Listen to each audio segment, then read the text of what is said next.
Hi guys, welcome back to your channel Vihangam classes. Guys, आपका आपके अपने चैनल विहंगम क्लासेस में स्वागत है। तो गाइस, हम यहाँ सीखने वाले हैं बेसिक इंग्लिश, जो हमारे नेक्स्ट वेटेड को स्ट्रॉन्ग करता है, बाकी हमारे कॉम्पिटिटिव एग्जाम्स को भी क्लियर करने में मदद करता है। तो गाइस, कुछ बेसिक स्ट्रक्चर्स को हम फॉलो करेंगे जो हमारे बोर्ड एग्जाम्स में भी आएगा और साथ में हमारी स्किल को भी डेवलप करेगा। तो गाइस, कुछ बेसिक स्ट्रक्चर है, जैसे पहला है S somebody for something, ask somebody for something। ये हमारा फर्स्ट स्ट्रक्चर है। तो गाइस, इसका मतलब होता है किसी से कुछ मांगना।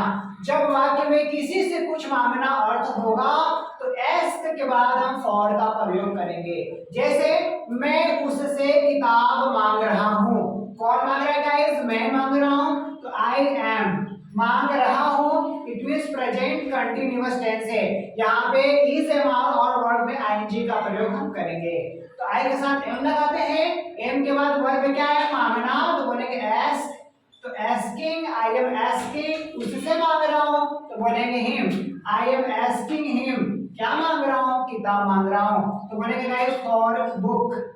तो गाइस देखिए, इस तरह से हमने क्या किया, पूरे स्ट्रक्चर को फॉलो किया। एस के बाद समबडी आना चाहिए, हिम का प्रयोग किए।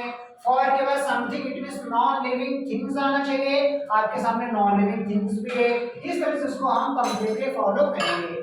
वही दूसरी ओर guys, on the other hand, यदि सेंटेंस हमारा पैसिव वॉइस में है तो ऐसे में क्या करेंगे?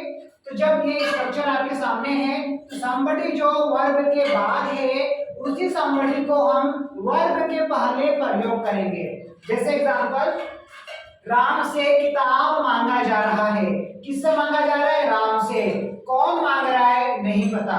किससे मांगा जा रहा है? राम से। तो गाइस, हमें ये पता है कि जब भी पैसिव वॉइस होता है तो सब्जेक्ट को ऑब्जेक्ट बनाते हैं, ऑब्जेक्ट को सब्जेक्ट बनाते हैं। तो गाइस, राम पहले राम लिख देंगे, इज पैसिव वॉइस है और पैसिव वॉइस जब कंटीन्यूअस में होता है तो बी में आईएनजी का प्रयोग करते हैं। राम इज बीइंग, मांगना को बोलते हैं एस, एस में हम ईडी का प्रयोग करेंगे। तो राम इज बीइंग एक्स्ड, बचा क्या? फॉर के बाद बुक का प्रयोग करेंगे। तो गाइस क्या हो जाएगा? राम इज बीइंग एक्स्ड फॉर बुक। तो इस तरह से गाइस ये पूरा कंप्लीट सेंटेंस हो गया। वही दूसरी, यदि सेकंड स्ट्रक्चर की बात करें तो हम ये बोल सकते हैं guys, send somebody to somewhere. Send somebody to somewhere, किसी को कहीं भेजना। किसी को कहीं भेजना को हम सेंड समबडी टू समवेयर का प्रयोग रूप पे लगाएंगे। तो गाइस, वर्ब के बाद हमारा समबडी आएगा, फिर टू प्रीपोजिशन का प्रयोग करेंगे और जहां भेजना होगा उसको लास्ट में लिखेंगे। तो गाइस, ये स्ट्रक्चर हमें मैथ की तरह काम करेगा। कब एक्टिव वॉइस में यूज करेंगे और कब पैसिव वॉइस में करेंगे। तो गाइस, जब हमारे सेंटेंस एक्टिव वॉइस में होगा, सब्जेक्ट गिवन होगा, तो समबडी का प्रयोग हम क्या करेंगे? वर्ब के बाद करेंगे। ऑन दी अदर हैंड, वही दूसरी ओर यदि पैसिव वॉइस में होगा तो समबडी का प्रयोग हम वर्ब के पहले करेंगे। ओके गाइस, जैसे एग्जांपल, मैंने उसे वाराणसी भेजा। कौन भेजा? मैं भेजा। तो मैं को बोलेंगे आई।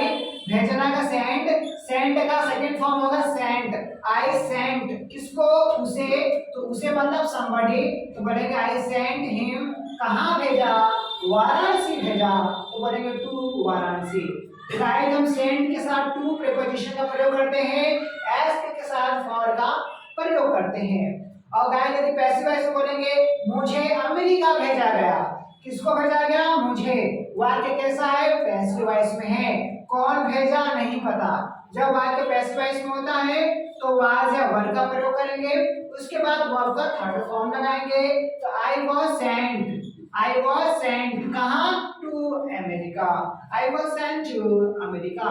तो गाइस, इस तरह से बेसिक ग्रामेटिकल स्ट्रक्चर है जो ना सिर्फ हमें इंग्लिश बोलने में मदद करेगा बल्कि कॉम्पिटिटिव एग्जाम्स को भी क्रैक करने में हमारी मदद करेगा।